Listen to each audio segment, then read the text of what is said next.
오늘 본문의 24절 전반절을 보면 예수님께서 거기를 떠나 두로 지방으로 가셨다고 말씀을 하고 있습니다. 예수께서 일어나사 거기를 떠나 두로 지방으로 가서 예수님께서 어디를 떠나서 두로 지방으로 가셨느냐? 거기가 어디냐? 마가복음 6장 53절에 보면 건너가 게네사렛 땅에 이르러 대고 이런 말씀이 나옵니다. 거기는 바로 게네사렛입니다. 게네사렛은 갈릴리 호수의 옛 지명입니다. 호수가 수금처럼 생겼다고 그래서 게네사렛 긴네실이라고 불렀고요. 신약에 와서는 디베랴 갈릴리로 불렸습니다. 예수님은 갈릴리를 떠나서 지금 두로 지방으로 가신 것입니다. 두로는 어디에 있느냐면 지금 레바논 땅에 있습니다. 레바논 지중해 변에 이스라엘과 국경을 거의 맞댄 곳에 두로라고 하는 지역이 있고 그 두로 위에가 바로 시돈입니다. 그래서 성경에는 보면 두로와 시돈이 이렇게 같이 나오죠. 예수님께서 게네사렛을 떠나셔서 이 두로 지방으로 가신 이유는 뭐냐면은 예수님께서 사역에 너무 지치셨기 때문입니다. 예수님이 새벽서부터 밤늦게까지 예수님을 찾아와서 병을 고쳐달라고 하는 사람, 또 먹을 것을 달라고 하는 사람, 또 귀신을 쫓아달라고 하는 사람, 이런 사람들이 너무나 많이 있었기 때문에 예수님께서 너무 사역에 지쳐 있으셨어요. 그래서 이 두로 지방, 한적한 두로 지방에 가셔서 좀 쉬시려고 그곳으로 가신 것입니다. 그런데 예수님께서 두로 지방으로 또 오셨다고 하는 소문이 그곳에 들리기 시작하니까 수많은 사람들이 예수님께로 이게 찾아왔기 때문에 예수님이 더 이상 또 거기서도 쉬실 수가 없었어요. 오늘 여기 본문의 24절 후반절 보시기를 바랍니다. 한 집에 들어가 아무도 모르게 하시려 하나. 좀 거기서 쉬시려고 아무도 모르게 하시려고 했지만 안 됐던 것입니다. 이미 그 당시에 예수님의 소문은요, 유대 전역에 다 퍼져 있었기 때문에 수많은 사람들이 예수님을 찾아왔죠. 그래서 여기 보면 숨길 수 없더라. 이렇게 말씀을 하고 있죠. 예수님을 찾아온 그 많은 사람 중에 수로보니게 여인이 있었습니다. 이 수로보니게라고 하는 지역은 어디냐면 지금 시리아의 베니게 지방을 말합니다. 그 이상의 이 여인에 대한 정보는 없습니다. 그녀의 이름이라든지 그녀의 과거라든지 그녀의 삶이 어떠했는지 하는 정보는 성경에 나와 있지 않아요. 그런데 이 여인은 우리들에게 많은 은혜를 줍니다. 이제 오늘 이 수로보니게 여인을 통해서 우리가 같이 좀 은혜를 나누기를 원합니다. 이제 두 가지 은혜를 나누기를 원하는데요. 첫 번째, 우리는 이 여인을 통해서 중보기도의 위대성을 다시 한번 발견하게 됩니다. 오늘 여기 본문에 나타난 수로보니게 여인에게는 딸이 하나 있었는데 이 딸이 귀신이 들려 있어서 발작을 하는 그런 딸이었습니다. 오늘 여기 25절 말씀 보세요. 이에 더러운 귀신 들린 어린 딸을 둔 한 여자가 예수의 소문을 듣고 곧 와서 그 발 아래에 엎드리니, 여기 오늘 본문의 25절에는 더러운 귀신이라고 그렇게 표현을 하고 있는데 이 평행 본문인 마태복음 15장 22절에 보면은요, 딸이 더러운 귀신 이렇게 표현이 된 것이 아니라 아주 흉악한 귀신이 들렸었다고 그렇게 말씀을 하고 있습니다. 자, 마태복음 15장 22절 말씀 보세요. 가나안 여자 하나가 그 지경에서 나와서 소리질러 이르되 주 다윗의 자손이여 나를 불쌍히 여기소서 내 딸이 흉악하게 귀신 들렸나이다 하매, 이 흉악하게 귀신이 들렸다고 하는 것을 영어 성경에 보면은 suffering terribly라고 되어 있습니다. 아주 이렇게 끔찍하게 지독하게 그렇게 고통을 당하고 있었다. 아마 귀신이 그 수로보니게 여인의 딸을 장악해서 완전히 그를 발작하게 하고 거품을 물게 하고 굉장한 고통을 주었던 것 같습니다. 이 본문에 나오는 이 수로보니게 여인은 자기 딸이 자기 눈앞에서 거품을 물고 눈을 뒤집고 그리고 발작을 하는 것을 매일 쳐다보아야 했습니다. 그러니 그 마음이 얼마나 고통스러웠겠어요. 자기의 그 사랑하는 딸이 그렇게 고통을 당하고 있는 것을 보면서 그가 매일매일을 살아가고 있었던 것입니다. 그런데 이 수로보니게 여인에게 한 소문이 들렸어요. 예수에 대한 소문이 들린 것입니다. 예수님이라고 하는 분이 유대 땅 전역에서 귀신을 쫓아내고 병든 자를 고치고 가난한 자에게 먹을 것을 주신다고 그러더라. 그래서 이 수로보니게 여인에게 소망이 생겼습니다. 나도 그 예수님을 만나서 내 딸을 좀 고쳐야 되겠다. 내 딸에게서 귀신을 좀 쫓아내야 되겠다. 그런 생각을 하고 있었는데 사실 그 당시 상황으로 보면 이 수로보니게 여인이 예수님을 찾아가지고 예수님을 만난다고 하는 것은 뭐 지금 차가 있는 것, 그 당시에 차가 있는 것도 아니기 때문에 뭐 이런 그 교통수단이 있는 것이 아니기 때문에 그건 거의 불가능한 일이었어요. 그래서 마음속에 그냥 소망만 품고 그렇게 살아가고 있는 어느 날 소문이 들렸습니다. 소식이 들려왔어요. 무슨 소식이냐면 예수님께서 자기가 살고 있는 그 지역 근처인 두로에 오셨다고 하는 소식이 들려온 것입니다.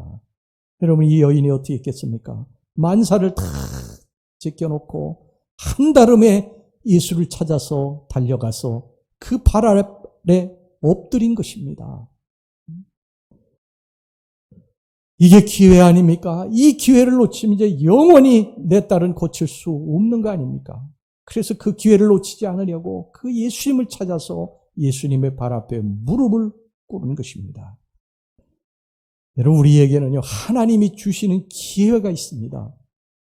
우리가 오늘 여기 앉아서 여러분 예배를 드리시지만 어떤 분은 은혜를 받고 어떤 분은 은혜를 받지 못합니다. 어떤 분은 성령을 받고 어떤 분은 성령을 받지도 못하고 어떤 분은 병을 고침받기도 하지만 병을 고침받지 못하기도 해요. 여러분들이 매일매일 기도한다고 해서 매일매일 기도할 때 어떤 역사가 일어나는 게 아니에요. 귀신이 쫓겨가고 병이 치료받는 그런 역사가 일어나는 게 아니에요. 여러분들의 자녀들을 위해서 기도한다고 해서 자녀들이 어떤 변화가 금방 일어나는 것은 아닐지도 몰라요. 그런데 분명한 것은요, 어떤 순간에 역사가 일어난다는 것입니다. 성령 세례 받는 분들, 어떤 집회에 가서 성령 세례 받는 분들은 그날 성령 세례 받을 것을 믿고 간 것이 아니에요. 사실은 그 예배에 참석해서 내가 하나님께로 가까이 가야 되겠다, 예배 참석했다가 성령 받고, 어떤 분은 기도하는데 내가 오늘 병 고침 받을 것이라고 그렇게 뭐 확신하고 기도하는 거 아니에요. 근데 어느 날 병을 고침 받는 것입니다. 응답을 받는 거예요.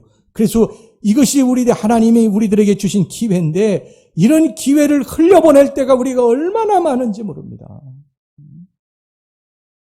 그래서 우리는 매일매일 기도의 자리에, 말씀을 듣는 자리에, 말씀을 읽는 곳에, 묵상하고 하는 곳에 우리는 그 자리에 있어야 됩니다. 왜냐하면 하나님의 은혜의 기회가, 치유의 기회가 언제 우리들에게 올지 모르기 때문인 것입니다. 여러분, 마귀는요, 계속 내일 해라고 합니다. 내일 기도해도 돼. 오늘 바쁜 거 끝내고 내일 기도해도 돼. 헌금 다음에 하면 돼. 급한 거 끄고 다음에 하면 돼. 헌신 조금 건강해지면 해도 돼. 마귀는 항상 그럽니다. 근데 주님은 아닙니다. 지금이라고 말씀하세요. 고린도후서 6장 2절 말씀 보세요. 이르시되 내가 은혜 베풀 때에 너에게 듣고 구원의 날에 너를 도왔다 하셨으니 보라 지금은 은혜 받을 만한 때요. 보라 지금은 구원의 날이로다. 지금이 바로 내일이라고 하는 시간은요, 우리의 시간이 아니에요. 하나님이 우리에게 주시면 내일이 있는 것이고 주시지 않으면 내일이 없는 거예요. 그러니까 지금 해야 됩니다. 지금. 기도도 지금 해야 되고 헌금도 지금 해야 되고 헌신도 지금 해야 돼요. 우리 교회도요, 곳곳에 헌신하시는 분들이 많이 있어요. 오늘도 보면은 그냥 헌신하시느라고 뭐 물을 치고 이렇게 가시고 뭐 이곳저곳에 쓰레기를 갖다 버리시고 설거지를 하고, 이게 곳곳에서 이게 헌신하시는 분들인데 주님이 그것을 기뻐하십니다. 지금 하는 거죠, 지금. 마음 변하기 전에 지금 하시기를 바랍니다. 마귀에게 속지 마시기를 바랍니다. 이 여인은 기회가 왔을 때 예수님께 달려나갔어요. 그리고 예수님의 발 앞에 그냥 무조건 엎드렸습니다. 25절 말씀 보겠습니다. 이에 더러운 귀신 들린 어린 딸을 둔 한 여자가 예수의 소문을 듣고 곧 와서 그 발 아래에 엎드리니, 그리고 예수님께 간구하기 시작을 했어요. 26절 말씀, 그 여자는 헬라인이요 수로보니게 족속이라 자기 딸에게서 귀신 쫓아내 주시기를 간구하거늘. 여기서 간구라고 하는 말은 영어에 보면요, 베그라고 돼 있어요. 베그라고 하는 말은 사실은 더 정확하게 표현하면 간구라고 하는 말보다는 간청이라고 하는 말이 더 우리의 정확한 표현이 될 것입니다. 간청했다는 것입니다. 정말 간절히 구했다는 것입니다. 이 여인이 매일 눈을 뒤집고 발작하고 거품 무는 자기 딸을 바라볼 때에 내가 주님이 이제 붙들고 이제 마지막이다. 그러면서 주님 앞에 간청했다는 것입니다. 내 딸 좀 살려달라고 주님. 내 딸 좀 살려달라고 간청했다는 거예요. 예수님께서 그 어머니의 수로보니게 여인의 그 간청함을 보시고 그 딸을 고쳐 주신 줄로 믿습니다. 귀신을 쫓아내셨어요. 그리고 그 딸이 나음을 입었습니다. 자, 보세요. 굉장히 중요한 말씀인데 여기 그 딸이 예수님께 기도했습니까? 그 딸이 기도했어요? 아니에요. 그 딸은 지금도 거품을 물고 발작을 하고 있었어요. 귀신에게 사로잡혀서. 귀신에게 붙들려서 발작을 하고 있었어요. 누가 기도했습니까? 어머니가 기도한 것입니다. 어머니가 기도한 거예요. 이게 중보기도입니다. 이게 중보기도. 중보기도의 위대성입니다. 우리가 중보기도를 해야 될 이유가 여기에 있는 것입니다. 그 딸은 지금 기도할 수 있는 상황이 아니에요. 귀신에 붙들려 있으니까 귀신에 붙들려 있는 딸이 어떻게 기도합니까? 그런데 이 딸이 고침을 받았어요. 귀신이 쫓겨갔습니다. 어떻게? 어머니의 기도를 통해서. 어머니의 기도를 통해서.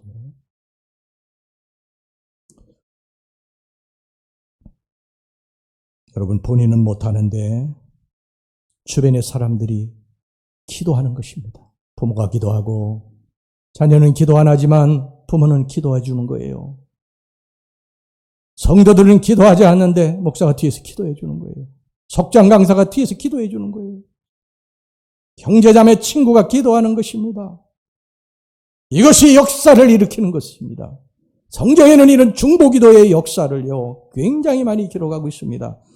요한복음 4장 46절에서부터 54절에 보면 예수님이 갈릴리 가나에 가셨을 때 왕의 신하가 이 로얄 오피셜이라고 그러니까 아마 귀족인 것 같아요. 왕의 신하라고 그냥 성경이 그렇게 표현했지만 귀족입니다.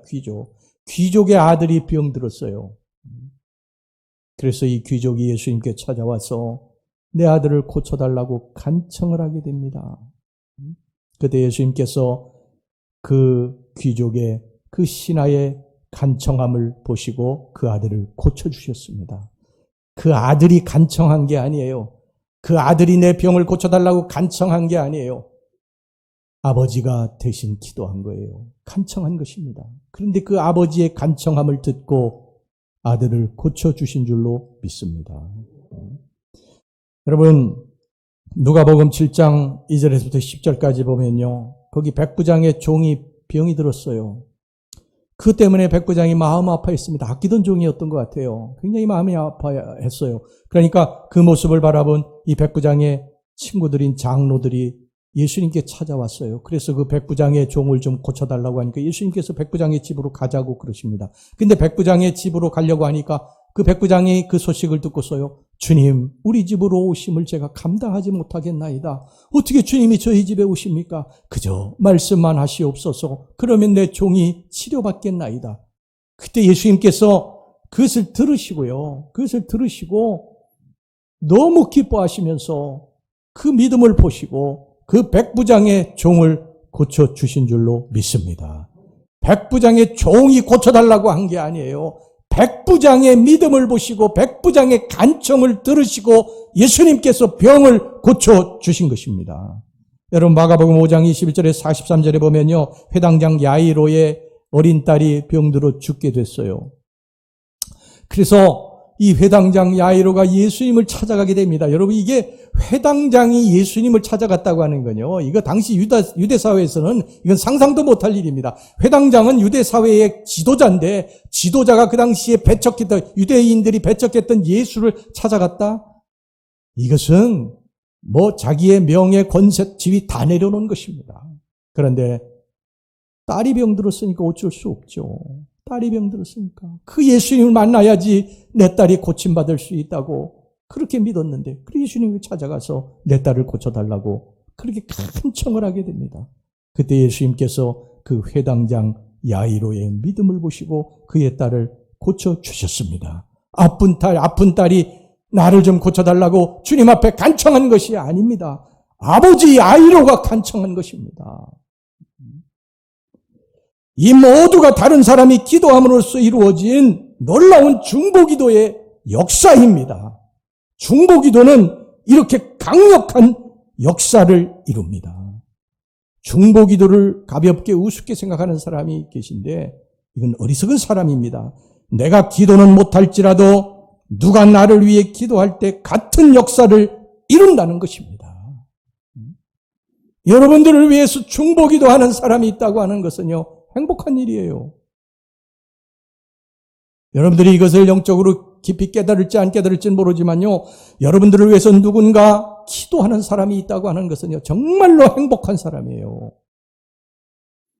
나중에 반드시 놀라운 역사를 이루게 될 것입니다. 하나님은요, 누가 중보기도를 할 때 얼마나 기뻐하시는지 모릅니다. 그 사람은 기도하지 않는데 그 사람은 뒤에서 배후에서 그걸 기도해주고 기도로 밀어주는데 하나님이 그걸 기뻐하시는 거예요. 여러분, 하나님께서 당신의 백성들이요 잘못된 길로 갈 때에 때로 징계도 하시고 심판도 하시는데 그것을 기뻐서 하시는 게 아니에요. 바로 돌이키기 위해서 하시는 것인데 배후에서 기도해 주는 사람이 있으니까 그걸 얼마나 기뻐하실까요? 특별히 여러분, 부모된 여러분, 자녀를 위해 중보기도 하셔야 됩니다. 오늘 여기 보세요. 본문에 어머니가 귀신 들린 딸을 위해 간청할 때 예수님이 들으시고 그 기도에 응답하셨지 않습니까? 귀신 들린 딸만 쫓아내 주시겠습니까? 여러분들의 자녀들을 위해서 여러분들이 기도할 때에 사업이라든지 진급이라든지 건강이라든지 입시, 결혼, 만남 이런 여러 가지 일들을 하나님께서 여러분들의 기도에 응답해 주실 줄로 믿습니다. 중보기도의 힘은요 강력합니다. 특별히 이게 부모들이 자녀를 위해서 드리는 중보기도의 힘은요 정말 강력합니다. 왜 그런 줄 아세요? 부모만큼 자식을 사랑하는 사람이 없기 때문이에요. 부모가 자식이 잘못되면은 피눈물을 흘려야 되지 않습니까? 세상에서 제일 사랑하는 게 자기 자녀들인데 자녀들이 잘못되는 것을 부모들이 볼 수 있겠어요? 그러니까 간절히 때로 울면서 금식하면서 기도하는 거예요. 부모들은. 여러분, 세상에 누가 중보기도를 해주는데 막 울면서 정말 금식하면서 기도하는 사람이 몇 사람이나 되겠어요? 부모 말고는요 거의 정말 흔치 않은 일입니다. 부모만큼 간절히 기도하는 그러한 사람이 어디 있어요? 그러니까 하나님의 마음을 움직이는 거예요. 그 간절함이. 그래서 부모가 자녀를 위해서 간절한 마음으로 기도할 때에 하나님의 그 마음이 바뀌는 것입니다. 변하는 거예요. 여러분의 자녀들 중에 예수를 믿지 않는 자녀가 있을지도 모릅니다. 여러분들이 그들을 교회에 억지로 데리고 나올 수는 없지만 그들을 배후에서 기도로 밀어줄 수는 있어요. 돌아오게 할 수 있어요. 반드시 돌아오게 할 수 있습니다. 죄악의 길로 치닫는 탕자의 길을 갈 때 그들을 되돌릴 수는 없지만 살아계신 하나님을 의지하고 그들의 회심을 위해 기도할 수는 있습니다. 자녀들이 하나님보다 세상적인 쾌락을 더 사랑할 때에도 그들을 위해서 눈물로 부모가 기도할 수가 있어요. 내 자녀가 질병으로 고통당할 때에 어머니의 눈물의 기도, 아버지의 통곡 어린 기도가 그 자녀의 질병을 치유하는 것입니다. 사업상의 문제가 있을 때에 부모가 가슴만 치지 말고 하나님 성전에 올라와서 하나님 앞에 엎드려 기도할 때에 하나님께서 그 기도를 들으시고 사업의 문을 열어주실 것입니다. 취업이나 인생의 진로를 위해 기도할 수 있습니다. 결혼에 이 문을 열어달라고도 기도할 수 있어요. 이러한 기도는요 하늘에 상달될 것입니다. 이러한 기도가 하나님의 마음을 움직이게 하는 거예요. 여러분, 부모가 뒤에서 기도해 주는 자녀들은요 이 땅에서 걸식하지 않습니다. 시편 37편 25절 말씀 보세요. 내가 어려서부터 늙기까지 의인이 버림을 당하거나 그의 자손이 걸식함을 보지 못하였도다. 여러분, 이 말씀은요 이게 다윗의 고백입니다. 다윗이 이게 늙음하게 쓴 시가 시편 37편인데 다윗이 어려서부터 늙기까지 이렇게 보니까 하나님을 믿는 백성들, 기도하는 백성들, 주님의 자녀들은요 이 땅에서 걸식하지 않더라는 거예요. 그의 평생을 통한 생생한 간증입니다. 매일매일 여러분들 기도로 여러분들의 자녀들을 주님께 의탁하고 그들의 영육의 축복을 위해 눈물로 기도하시기를 바랍니다. 우리 감리교를 창시한 존 웨슬리 어머니 스잔나 웨슬리의 기도 유명합니다. 밤마다 자녀가 19명이었어요. 19명의 자녀들을요, 쭉 앉혀놓고 매일 하나님의 말씀을 읽어주고요. 그리고 그들의 머리에 손을 얹고 다 기도한 후에 잠을 재웠어요. 이래서 19명의 자녀들이 다 세상에서 우뚝 선 하나님의 축복된 자녀들이 됐는 줄로 믿습니다. 여러분, 성 어거스틴은요, 이 성적인 방탕에 빠졌습니다. 17살에 천한 길거리 여자와 만나서 아들을 낳았고 나중에는 마니유 이단에 빠져가지고요, 하나님 앞에 죄악된 삶을 살았어요. 어머니가 기도했습니다. 어거스틴의 어머니 모니카가 눈물로 기도했어요. 그 아들을 위해서 눈물로 계속 기도했어요. 얼마나 기도했는 줄 아십니까? 20년 동안 기도했어요. 20년 동안. 그 자식이 돌아오기를 회심을 위해서 눈물로 기도한 게 20년 동안입니다. 어느 날 이 어거스틴이 길을 걷다가요, 아이들의 노랫소리를 듣게 되는데 아이들의 노랫소리에서 하나님의 음성을 듣게 됩니다. 그 음성이 뭐냐면 하나님 말씀 로마서 13장 13절 14절 말씀이에요. 보세요. 낮에와 같이 단정히 행하고, 아이들의 노랫소리에서 이 하나님의 음성을 들은 거라니까요. 낮에와 같이 단정히 행하고 방탕하거나 술 취하지 말며 음란하거나 호색하지 말며 다투거나 시기하지 말고 오직 주 예수 그리스도로 옷 입고 정욕을 위하여 육신의 일을 도모하지 말라. 돌아왔습니다. 성 어거스틴이 회심을 해서 역사상 가장 위대한 그러한 신학자가 된 것입니다. 제가 이 찬송을 얘기했던 날하고 찬송을 보니까 누가 널 위해 기도하네, 이렇게 찬송을 이렇게 이제 유튜브에서 보다 보니까요, 야, 그 어떤 갓난아기예요. 정말 갓난아기예요. 아마 이랑이 같이 그렇게 그런 갓난아이를 이렇게 그 요람에다가 이렇게 눕혀놓고요, 그 뒤에서 키보드를 작게 해가지고 엄마가 그 키보드로다가 이렇게 노래를 부르는 걸 보고 제가 감동을 받았어요. 누군가 널 위해 기도하네. 그 찬송을 이렇게 부르는데 너무 은혜가 됐습니다. 그 아이가 거기서 싹싹 잠을 자는데 그 아이가 아마 그렇게 들을 것 같아요. 엄마가 날 위해서 계속 기도하시는구나. 기도하시는구나.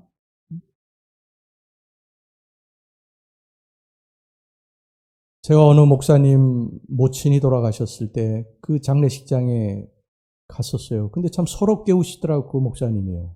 이제 연세도 살 만큼 사시고 돌아가셨는데도 그래도 참 서럽게 우셨어요. 그래서 이제 나중에 제가 물어봤습니다. 목사님 이렇게 연세가 이렇게 드시고 가셨는데 이렇게 서럽습니까? 그러니까 글쎄 아무래도 좀 많이 이제 다시는 육신을 볼 수 없으니까 서럽죠. 그런데 사실은 제가 이렇게 울은 것은 어머니가 그리워서 이제 그렇게 운 것도 있지만 너무나 내게 강력한 중보기도의 이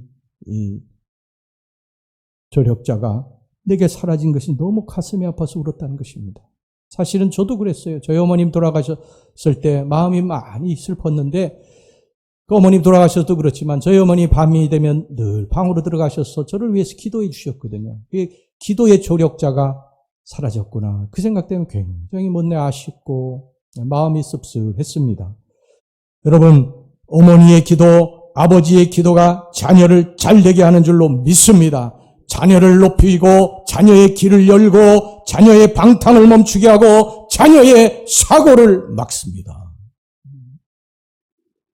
총알이 빗발치는 전쟁터에서요, 아군 병사 한 사람이 인질로 잡혔습니다. 그런데 간신히 탈출을 해가지고 양쪽 군인이 대치하는 곳에 탈진되어 쓰러졌어요. 소대장이 누가 가서 좀 구해오겠나? 아무도 나서는 이가 없었습니다. 갔다간 적군에 의해서 총알을 맞고 죽을 것이 뻔했기 때문이죠.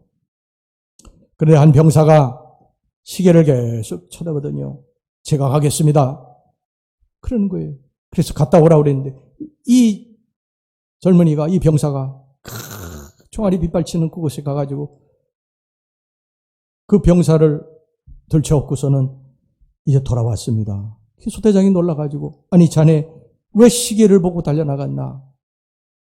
그래서 소대장이 물었더니요, 그 병사가 대답하기를 그 시간이 우리 어머님이 저를 위해서 기도하는 시간이었거든요.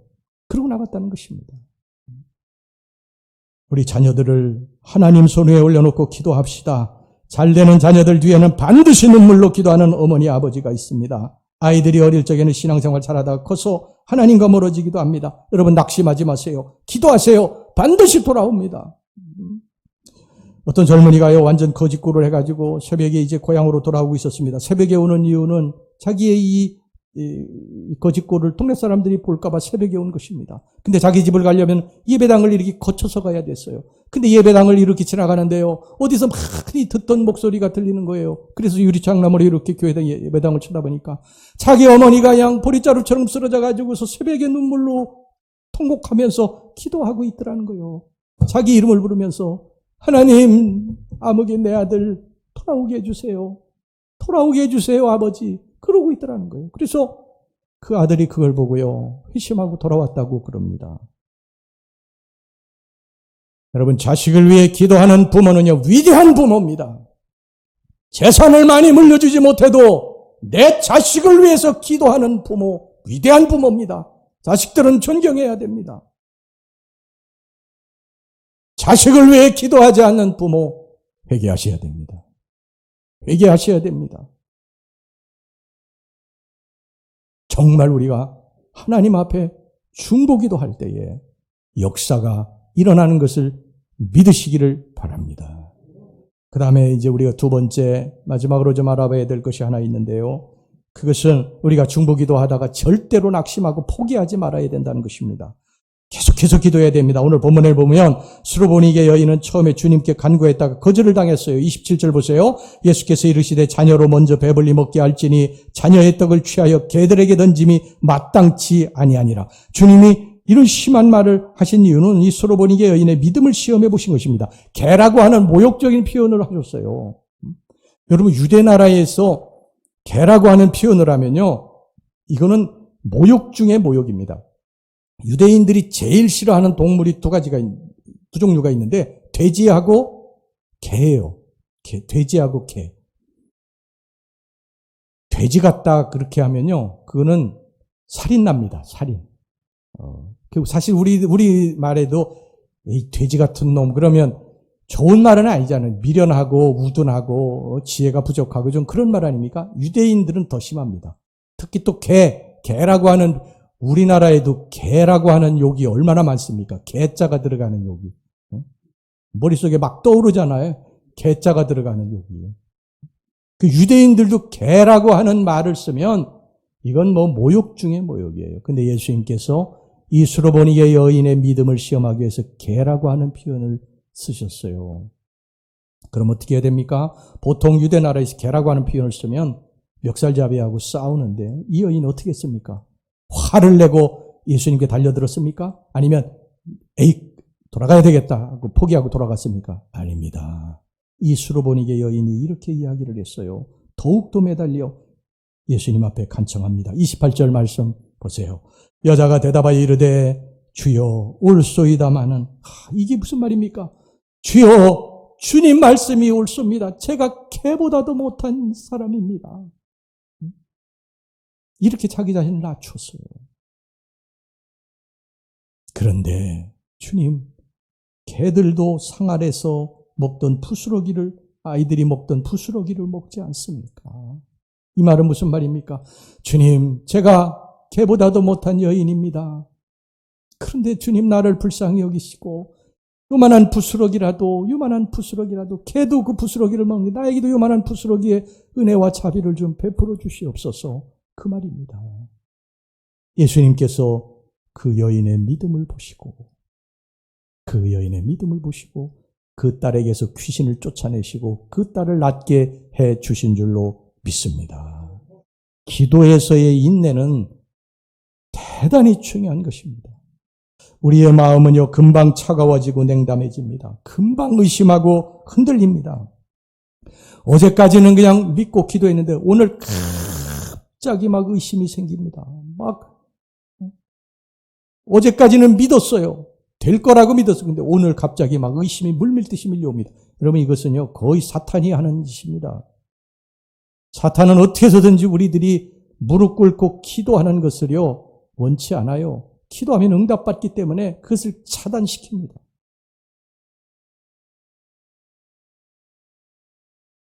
여러분, 내가 오랫동안 기도했는데도 내 남편은, 내 자식은 끄떡도 하지 않고 여전히 세상에 속해 살고 있습니다. 사업은 여전히 어렵고 병은 우리의 기도를 비웃기라도 하듯이 여전히 그대로 있습니다. 그때 우리는 무릎 꿇을 힘이 빠지는 것을 느끼게 됩니다. 그러나 이것은 사탄의 역사입니다. 그리고 우리가 기도하지 않으면 이건 사탄의 승리가 되는 것입니다.